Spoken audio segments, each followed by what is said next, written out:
something, doing is identified. So how do you prepare for next year? First of all, what do you want to achieve? What do you want to achieve? Don't forget, one of the definitions says a process of thinking. So to prepare for next year, you will need to think. You will need a process of thinking. And that's why a lot of Christians, they do retreats. They do retreats, stay in a place to do an appraisal of the present year and what they want to do. Don't rush into the year blindly. More so as a man. A man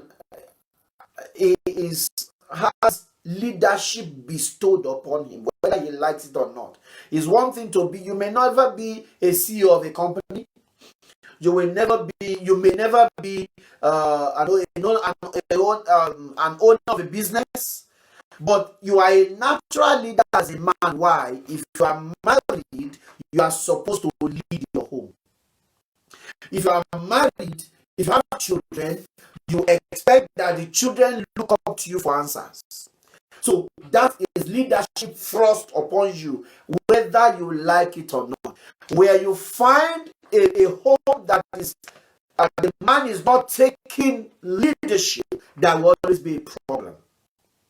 Okay? So because you are a leader, even if you don't lead a business, you lead your home. Now, because you lead your home, you have to have, they will eventually come to you, what is it that, what are your plans for the new year? What are your plans? What is the direction that we are following for the new year? So some children will even come to you, Dad, what should I do? What should I do? That's a heavy responsibility. Why? As a Christian, just don't think on top of your head, okay, you should do this. This is what I like you to do. It's not about what you like him or her to do. This is what I like you to do. This is what I want. Some parents can be so selfish and self-centered. I want you to be, because my friend's daughter too is a lawyer, so I want you also to be a lawyer. Can you imagine? That's how some parents or some fathers are determining the future of their life, of their children, the destiny of their children, because of their friend. Because of their friend, or your friend, or my colleagues, their children. One of the children is an engineer, so I want you to be an engineer. Such a frivolous reason.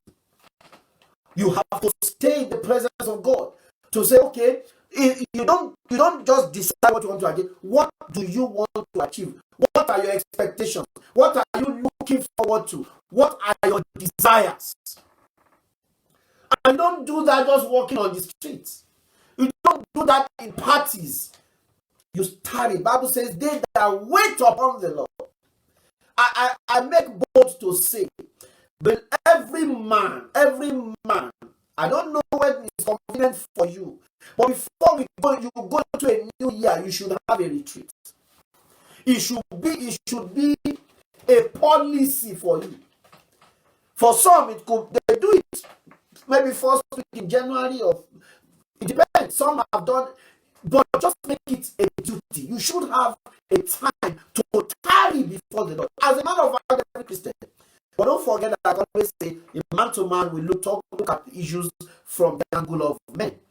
Because I know a lot of women are joining me here, so you can apply it to yourself as well. As a Christian, you should, every beginning or end of the year, you should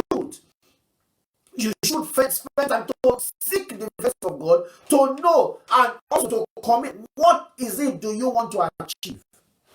What do you want? Your expectations. Don't forget that your expectations will not be cut off. What are you looking forward to? You have to must be able to articulate it. I will repeat this all through this series. Don't go into the year blindly. Don't go into the year like with colleagues. This is what we want to do. No, it's not about we, it's about you. Your destiny is different. What is God telling you? Jesus Christ was speaking to the disciples, saying, what do people say I am? After they have said, they say, what do you, what's your relationship, what's your understanding of